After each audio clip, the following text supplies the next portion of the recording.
Hello everyone, good morning. Welcome back to my channel family Gunjan. I hope आप सब कैसे हैं। तो उम्मीद करती हूँ आप सभी बहुत ही अच्छे होंगे और स्वस्थ होंगे, मस्त होंगे। तो सुबह होते ही शुरू हो जाते हैं हमारे घर के शुरू काम। तो यहाँ पर हो गई है सुबह की शुरुआत। तो आज मैं उठने में लेट हो गई थी। आज मैं सोती ही रह गई, तो 1 घंटा लेट हो गई थी उठने में। तो बहुत ही मुझे एकदम मैं चौंक गई थी, आज इतनी लेट हो गई, पता नहीं कैसे हो पाएंगे मेरे काम। तो मैंने सबसे पहले पशुओं को चारा डाला, क्योंकि गांव में जब हम लोग पशु रखते हैं तो उनकी देखभाल करनी होती है और उन्हें चारा भी डाला जाता है, उनकी सानी की जाती है। उसके बाद उनसे दूध निकाला जाता है और फिर उनके नीचे जो कि गोबर होता है वो साफ सफाई करनी पड़ती है। तो मैंने ये सब करके और फिर मैं आ गई थी अपने चूल्हे के पास। तो यहाँ से मैंने राख निकाली और झाड़ू लगाया, तो फिर पुताई की और मैं लग गई थी लिपाई करने के लिए, क्योंकि आज मुझे पता नहीं थी कि कुछ त्योहार है। तो यहाँ पर फिर मुझे सुबह ही पता चली, तो फिर मैंने एक तसले में मिट्टी ली और थोड़ा सा गोबर लिया और फिर यहाँ पर की लिपाई। तो ये है अमावस वाले दिन का वीडियो। माफ़ी चाहती हूँ आप लोगों से कि ये वीडियो आपके पास नहीं आ पाया है और बहुत ही लेट हो गया है। तो ये वीडियो मैंने बना लिया था लेकिन डाल नहीं पाई हूँ, तो मैंने सोचा चलो इस वीडियो को भी पहुँचा देते हैं। तो यहाँ पर मैं लेट हो गई थी, फिर मैं काम करने में लग गई थी। तो अंदर का काम मैंने अपनी बेटी को सौंपा, तो उसने इस चारों तरफ झाड़ू लगाया और बाहर मैंने झाड़ू लगाया और फिर यहाँ पर मैं आ गई थी लिपाई करने के लिए। तो हम किसी की मदद लेते हैं काम करने के लिए तो हमारे जल्दी ही काम हो जाते हैं, और फिर भी मैं तो आज बहुत लेट हो गई थी काम करने के लिए। तो अगर हमको घर के काम जल्दी निपटाने हैं तो किसी की मदद ले सकते हैं, क्योंकि परिवार में बहुत सारे लोग होते हैं, अपने बच्चे होते हैं और बड़े बुजुर्ग होते हैं। जैसा उनका काम होता है उनके करने लायक वैसा हम काम दे सकते हैं। तो अपने बच्चों से बच्चों जैसा काम करवा सकते हैं और बड़ों को बड़ों जैसा काम करवा सकते हैं। तो इससे ये होता है कि हमारा काम भी जल्दी हो जाता है और साथ में मिलकर के जो भी काम करते हैं बहुत अच्छा लगता है। तो जैसे कि बच्चों का काम होता है, तो मेरी बेटी साक्षी झाड़ू लगा सकती है, तो मैंने उसे झाड़ू का काम सौंप दिया था। और जैसे कि हमारी सास हों तो अगर उनके लिए जैसा काम होता है वैसा दे सकते हैं। जैसे कि अगर हमको सब्जी बनानी है तो सब्जी काटने के लिए दे सकते हैं, तो वो बैठे बैठे सब्जी भी काट सकती हैं। इससे ये होता है कि हमारा काम भी टाइम पर हो जाता है। तो मैंने इस तरीके से अपना काम जल्दी करने की कोशिश की और यहाँ पर मैं झाड़ू लगाने के लिए लग गई थी और बाहर का मेरा पूरा काम फिनिश हो चुका था और यहाँ पर बस यही रह गया था। तो मैं इस तरीके से काम करती हूँ, लेट हो जाने पर तो जल्दी काम हो जाते हैं। और हमें जो भी सामान हमने जहाँ से लिया है और वहीं पर रखा जाए तो इससे जल्दी काम हो जाता है, क्योंकि अगर हम कुछ सामान कहीं से उठाते हैं और उस सामान को उसी जगह पर ना रखें तो इससे हमारा घर भी खराब लगता है, साफ सफाई नहीं लगती है और हमें अच्छा भी नहीं लगता है और हमारे काम भी बढ़ जाते हैं। तो हमको ये चाहिए कि जहाँ से हमने चीज़ उठाई है वहीं पर रखा जाए, तो हमारे घर के काम भी जल्दी हो सकते हैं और हमारे साथ ही घर साफ और व्यस्त भी रहेगा।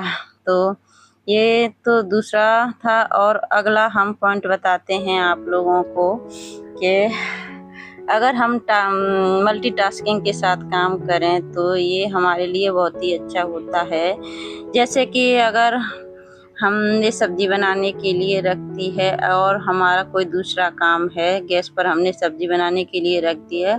जब तक हम झाड़ू भी लगा सकते हैं, और अगर हमारे पास वॉशिंग मशीन है तो हमने उसमें कपड़े धुलने के लिए डाल सकते हैं, तो इतनी देर में हम बर्तन भी साफ कर सकते हैं। अगर हम इस तरीके से अपने काम को पूरा करें तो हमारे काम जल्दी ही हो जाते हैं। तो और अगला पॉइंट है चौथा, कि हम किसी भी काम को परफेक्ट तरीके से ना करें। अगर हम किसी भी काम को परफेक्ट तरीके से करने में लग जाएं तो हमारा पूरा ही समय बर्बाद हो जाएगा। ये परफेक्ट काम हमें खाली समय में ही करना चाहिए, और अगर हम परफेक्ट काम करने में लग गए तो और काम हैं वो भी हमारे रह जाते हैं। इसीलिए हमें परफेक्ट काम नहीं, कंप्लीट काम करना चाहिए। ये नहीं कि हम झाड़ू लगा रहे हैं और आधा झाड़ू लगा करके छोड़ आए, तो इससे कि ना तो वो काम कंप्लीट होता है ना ही परफेक्ट होता है। तो इसीलिए हमें काम को परफेक्ट नहीं, कंप्लीट करना चाहिए। और अगला पॉइंट बताती हूँ कि हमें मोबाइल अगर चलाना है, जैसे कि हम झाड़ू लगा रहे हैं तो हम उसमें म्यूजिक चला सकते हैं, गाने लगा सकते हैं। तो इससे ये होता है कि हमें अपना काम बोझ नहीं लगता है, और गाने सुनते सुनते हमारा काम भी हल्का हो जाता है। और अगला पॉइंट है प्लानिंग। हम कुछ भी काम करते हैं तो बिना प्लानिंग के ही करते हैं, तो इससे हमारा काम में लेट हो जाता है। हमें कोई भी काम करना चाहिए तो प्लानिंग के साथ करनी चाहिए, क्योंकि अगर हम अपने काम की लिस्ट बना लें और हमें जो भी काम सबसे पहले करना है, मतलब जो ज़रूरी काम है उसे सबसे पहले करना चाहिए। तो अगर हम प्लानिंग के साथ काम करते हैं तो हमारा काम सही समय पर और जल्दी हो जाता है। और अगला पॉइंट है टाइम सेट। अगर हम टाइम लगा करके काम करें, जैसे कि अगर हमको झाड़ू लगाना है, हमें 10 मिनट में या 15 मिनट में झाड़ू लगाने में लगते हैं, तो अगर हम मोबाइल में टाइम सेट करके और झाड़ू लगाएं कि तो इतने समय में लगाना होता है, तो हम उसके अनुसार काम को करेंगे तो हमारा जल्दी ही काम हो जाएगा।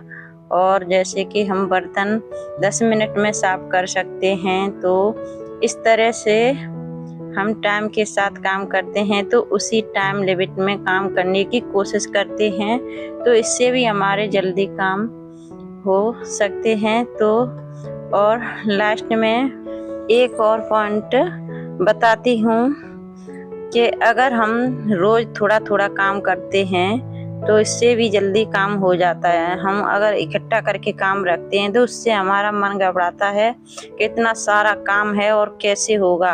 अगर हम डेली ही रोज़ाना थोड़ी थोड़ी साफ सफाई वगैरह करें या और भी कुछ काम हो, तो थोड़ा थोड़ा करते हैं, तो इससे जल्दी समय पर और सभी कामों के लिए भी समय मिलता है, और ये भी साथ में काम होते रहते हैं। ये नहीं कि अगर हमें साफ सफाई करनी है तो हम पूरे घर को लेकर बैठ जाएं और भी हमारे काम है वो काम रह जाएं और हम साफ सफाई में लगे रहें। तो ऐसे न करके हम थोड़ा थोड़ा डेली काम करें, तो इससे हमारे काम जल्दी हो जाते हैं। तो इस तरीके से मैंने अपने घर के काम जल्दी किए। तो यहाँ पर देखो धूप आ गई है मेरे चूल्हे पर, और मैं पूजा पाठ करके और नहा करके आ गई थी खाना पीना बनाने के लिए। तो यहाँ पर मैंने दोनों चूल्हे चालू कर दिए हैं। तो एक पर मैंने सब्जी बनाने के लिए रख दी है और दूसरे पर खीर बनाने के लिए रखती है। तो यहाँ पर मेरी सभी काम साथ ही चल रहे हैं। देखो दो दो काम साथ में हो रहे हैं। इससे ये होता है कि हम लेट हो जाने पर भी अपने काम जल्दी कर सकते हैं। तो यहाँ पर अगर हम इस तरीके से काम करते हैं तो हमारे काम सही समय पर हो जाते हैं। अगर आपको ये काम मेरे आज की ये वीडियो अच्छी लगे तो आपको कमेंट करके बताना कि आपको कौन से पॉइंट इसमें आपको अच्छा लगा है और आप कौन से पॉइंट को फॉलो करना चाहते हैं तो ये नहीं कि आप सभी पॉइंट को ही फॉलो करो, जिससे कि अगर आपको जैसा भी अच्छे लगते हैं और आपको जो भी पॉइंट पसंद आए उन पॉइंटों को फॉलो कर सकती हैं। तो यहाँ पर मैंने पूड़ी भी बना ली हैं और अब मैं बनाऊंगी रोटी, क्योंकि मम्मी जी पूड़ी नहीं खाती हैं तो उन्होंने कहा कि मैं रोटी खाऊंगी तो मेरे लिए रोटी बना देना। तो मैं उनके लिए 4 रोटी बना देती हूँ। अगर वो पूड़ी खाना पसंद करेंगी तो पूड़ी भी खा सकती हैं और रोटी बना करके रख दूँगी तो रोटी भी खा लेंगी। तो यहाँ पर काफ़ी धूप आ गई है और मेरे काम भी हो गए थे। आज मैंने कर दी है मशीन की साफ सफाई। तो सिलाई मशीन मेरी बहुत दिनों से ख़राब पड़ी हुई थी और इसके ये नीचे वाला कवर था वो बहुत ही गंदा हो चुका था। तो मैंने इसको अच्छे से साफ किया, इसकी धुलाई करी और धूप में रख दिया था। और ये सिलाई मशीन जो कि धागा तोड़ रही थी बार बार, बहुत दिनों से रखी हुई थी, आज मैंने इसकी साफ सफाई की और इसके सभी पुर्जों में तेल डाला और इसे धूप में रखा और फिर मैंने इसे चला करके देखा तो इसकी सिलाई अच्छी आ रही थी। अब ज़्यादा कपड़ा कुछ सिलूंगी तब देखा जाएगा धागा ये तोड़ेगी या नहीं। तो इससे कि अगर हमारी मशीन ख़राब हो जाए और हम उसे भी समय समय पर धूप में रखने के लिए रख दें दिखाने के लिए, तो इससे ये भी सही हो जाती है। और इसमें मैंने तेल भी डाल दिया है और फिर मैं अब देख रही हूँ सिलाई करके थोड़ी सी तो कैसी इसकी सिलाई आएगी। तो मैंने अच्छे से इसकी साफ सफाई करके थोड़ी सिलाई करके देखी तो सिलाई भी इसकी अच्छी आ रही थी। तो अब आपको अगली वीडियो में दिखाएंगे कि इसकी मशीन की सिलाई अच्छी आएगी आगे या नहीं आएगी। तब जाके किसी मिस्त्री से हम इस मशीन को दिखाएंगे, सही करवाएंगे, या तो ये सही हो जाएगी या फिर किसी और पर दिखाएंगे। तो दोस्तों आप सभी को मेरी ये वीडियो कैसी लगी कमेंट करके ज़रूर बताना और हमारे चैनल पर नए आए हों तो सब्सक्राइब ज़रूर कर लेना। तो मैं मशीन को अब उठा करके रख देती हूँ और आज की